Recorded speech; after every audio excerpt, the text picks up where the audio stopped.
O assunto agora é polêmico. O Supremo Tribunal Federal volta a julgar, na próxima quinta-feira, mais conhecido como depois de amanhã, a descriminalização da maconha para uso pessoal, processo que corre na corte desde 2015. No início de agosto, o ministro Alexandre de Moraes votou a favor da descriminalização. Para a gente entender o que é essa proposta e o que isso vai mexer, vai afetar no nosso dia a dia, na nossa vida, eu estou recebendo aqui no estúdio da Band News FM o advogado Rafael Garziera. Doutor Rafael, bom dia, bem-vindo à Band News FM. Bom dia, Cacá, bom dia, Cláudio. Pode puxar esse microfone para você, Leandro. Bom dia a todos os ouvintes também. É uma alegria estar aqui com vocês e compartilhar desse espaço. E dizer que de fato... Antes que você diga de fato, deixa eu fazer minha primeira pergunta, porque a gente dá o pontapé pro negócio. Fica à vontade. Muita gente, eu vou fazer a pergunta que muita gente está se fazendo nesse momento e muita gente está dizendo a partir daí. O Supremo quer fazer o libera geral. Vai liberar a maconha para todo mundo. Tem um vídeo na internet, inclusive, que viralizou, que é de uma moça pulando, dizendo agora eu vou fumar na praça e ninguém vai me encher o saco, vai ser... Enfim, vamos esclarecer isso, doutor, de uma vez por todas, pra gente começar a colocar um pontapé nessa conversa. Liberou geral? Vai liberar geral? Vai estar liberado? Eu posso fumar minha maconhazinha se eu quiser de boa? E aí? De fato, voltando agora, pegando seu gancho, é que...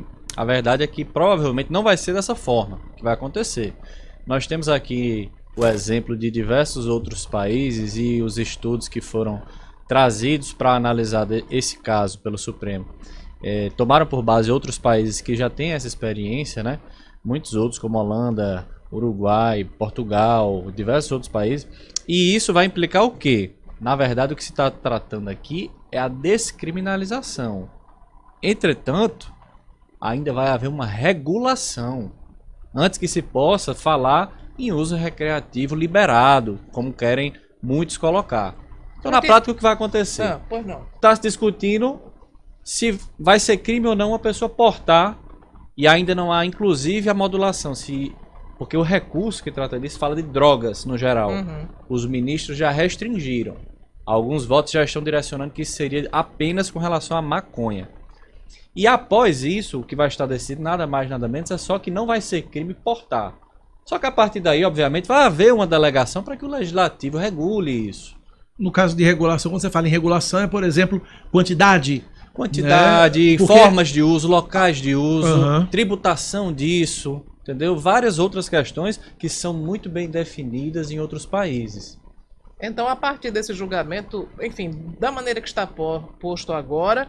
A questão, por exemplo, vamos pegar o fato da moça que viralizou. Se ela for para a praça fumar o cigarro de maconha dela, ela não será presa, é isso? Na verdade, hoje, por exemplo, em regra, mesmo se ela fizesse isso hoje, ela não iria presa. Porque como é... Dependendo da quantidade. Isso, dependendo da quantidade. Aí é que está o X da questão, Cláudia. Porque é o seguinte, hoje, se você é encontrado portando uma quantidade mínima para consumo próprio, é crime... Mas é despenalizado, não descriminalizado. O que isso quer dizer? Para o ouvinte também entender. É que o sujeito ele vai ser advertido, ele pode ser sujeito à prestação, por exemplo, de serviço comunitário, ele passa por cursos de reciclagem, conscientização. É o que diz no jargão policial, é um crime de menor monta. Isso, no jargão policial de menor assim. monta. Tá. Você não vai preso. Agora, o Brasil tem, assim como muitos países, um problema crônico no que diz respeito a confusão entre traficante e usuário.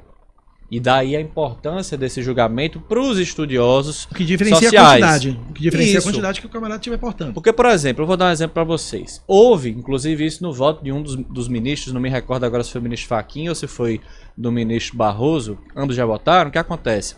Houve um dado muito interessante até que eles citaram, no sentido de que essa confusão entre usuário e traficante, em 85% ou foi 90% das vezes, ela encerrava-se com a prisão de um jovem negro periférico.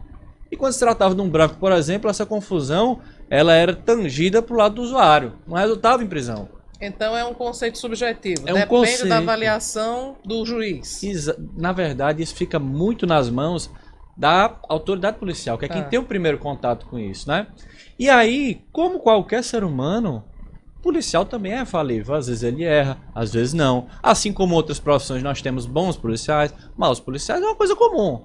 O ser humano é assim como um todo. E tem a questão do preconceito também, que é inerente à nossa sociedade, infelizmente. Né? E às vezes não é como você disse, é algo estrutural. Às vezes você não é intencionalmente, mas nós estruturalmente temos uma sociedade que há um preconceito cunhado.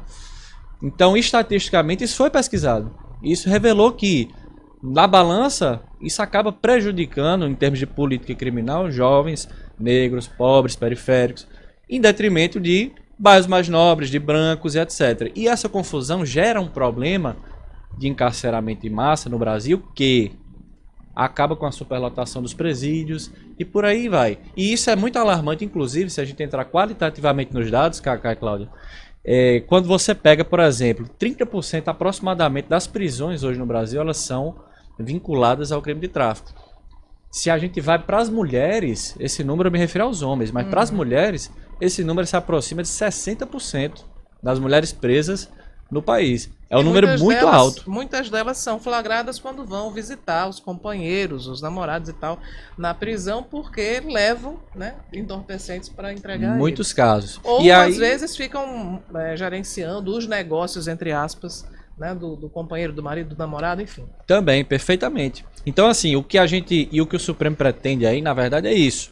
É definir balizas objetivas para deixar claro quem é usuário e quem é traficante. O traficante responda pelo que ele está fazendo, mas o usuário não seja confundido com o traficante. Agora, como todo problema é complexo, né? As pessoas que, enfim, poderão ficar mais livres para consumir maconha em locais públicos não vão ser um estímulo para outras pessoas que ainda não fazem uso também terem esse, vamos dizer assim, esse gosto pela droga? Olha, nós não sabemos, essa é uma colocação muito importante, nós não sabemos ainda, por exemplo, se o Brasil vai adotar um modelo em que seja permitido o consumo em local público. Possa ser que se restrinja, por exemplo, quando isso for modulado e regulado por lei, possa ser que se restrinja isso a locais fechados, determinados ambientes, um consumo controlado, entendeu? Não vai ser, como a gente disse agora há pouco, um libera geral. É algo que ainda é difícil da gente fazer uma previsão assertiva, porque depende de uma regulação específica, que vai sair a partir... esse julgamento representa o primeiro passo nesse caminho, entendo eu. Agora... E essas regras devem ser definidas hoje ainda ou em outro julgamento? Provavelmente não. Esse julgamento deve se referir especificamente à questão da descriminalização e dar algumas balizas para a definição objetiva do que seria o usuário e do que seria o traficante. E a partir daí, provavelmente, o que vai haver vai ser uma regulação mais abrangente e mais acurada nesse sentido por parte do Legislativo. Inclusive porque, sob outras perspectivas, isso é um assunto tão polêmico, como a gente disse agora há pouco, que reflete em várias searas. Por exemplo, economicamente, nas finanças públicas, isso vai representar, se avançar, uma nova fonte de receita para o Estado brasileiro. Que vai haver tributação em cima. Exatamente. E aí... Mas tributa em cima de quem? Quem é que vai ser o vendedor? A indústria, se for regulado, vai tributar como qualquer outro produto, em cima da indústria. Você não vai, porque aí, alguns defendem não apenas a legalização do consumo pessoal, mas também a questão de legalização de produção e distribuição. Isso. E aí você acaba tributando. Agora, tem outro lado da história também, existe uma outra vertente, e não, o problema é a questão de que se você descriminalizar o uso da maconha, você vai estimular o consumo desenfreado, sobretudo da juventude. E tem aquela outra alegação, que assim, muitas pessoas fazem, as pessoas que são contrárias ao consumo de maconha, é de que a maconha é a porta de entrada para outras drogas. Isso é muito importante. Doutor, como é que a gente bota isso tudo na balança? Isso é muito importante. Por isso que, como nós nos referimos agora há pouco, eu não acredito nessa hipótese de, pós-decisão do Supremo, haver uma liberação geral para o uso desenfreado. Eu acredito que isso, pela importância que tem, vai ser algo muito bem regulamentado para que haja um controle extremamente acurado disso aí. Porque isso, de fato, assim como qualquer outra droga, inclusive como álcool, como tabaco, os jovens são, digamos assim, vulneráveis nesse sentido. Então precisa haver um controle muito rígido. Por isso que eu não acredito nessa hipótese de uma liberação geral sem nenhum tipo de regulação. Entende? Agora... fazendo aqui também, às vezes, do outro lado, é importante também trazer um pouco das críticas, né? o que a gente vê? Muita gente também traz uma outra vertente no sentido de que essa descriminalização poderia representar, digamos assim, uma ajuda para o crime organizado. Porque já que estaria descriminalizado, em tese eles estariam, por exemplo, teriam mais facilidade para utilizar pessoas para transportar, para distribuir. E há colocando por terra a tese inicial, que era justamente desarticular o tráfico de drogas. Isso vai fortalecer. Isso. Há quem entenda assim. Há quem entenda assim. Eu, particularmente, discordo, porque nós pegamos aqui diversos exemplos de monopólios, por exemplo, do Estado. Petróleo, entre outras muitas coisas, energia e etc., em que, apesar de ser cedida para particulares, mas são monopólios do Estado. E, assim, agora, se essa medida avança, o fato disso virar um monopólio estatal regulado, de certa forma vai trazer, pensando agora aqui mais à frente, uma segurança para as pessoas que de fato consumam isso, porque vai se saber a procedência, o tratamento, uma aprovação da Anvisa, um controle, vai haver... Não precisa lidar com bandido. Exatamente, vai se eliminar o risco de frequentar determinados lugares. Então eu acredito que isso vai sim ter um impacto econômico no crime organizado. E quem é da área, principalmente tanto policiais, promotores, os estudiosos também, todo mundo sabe que o crime hoje, ele se rege especificamente por uma leitura econômica do país e de atuação. Tanto é que existem diversas operações de crime organizado no Brasil que estão entre as mais lucrativas do mundo. Por quê? Porque hoje a intenção do crime organizado, quem estuda a área sabe disso, ela não é mais fazer um circo em público, ela é lucrar, é ter dinheiro, é produzir, é lavar dinheiro. O crime organizado hoje ele mudou. Com a sociedade avançando, o crime também se refina. E é importante a gente ter a inteligência de que engessar economicamente essas organizações vai trazer um avanço social muito grande no sentido de combatê-las também. Cláudia Carvalho?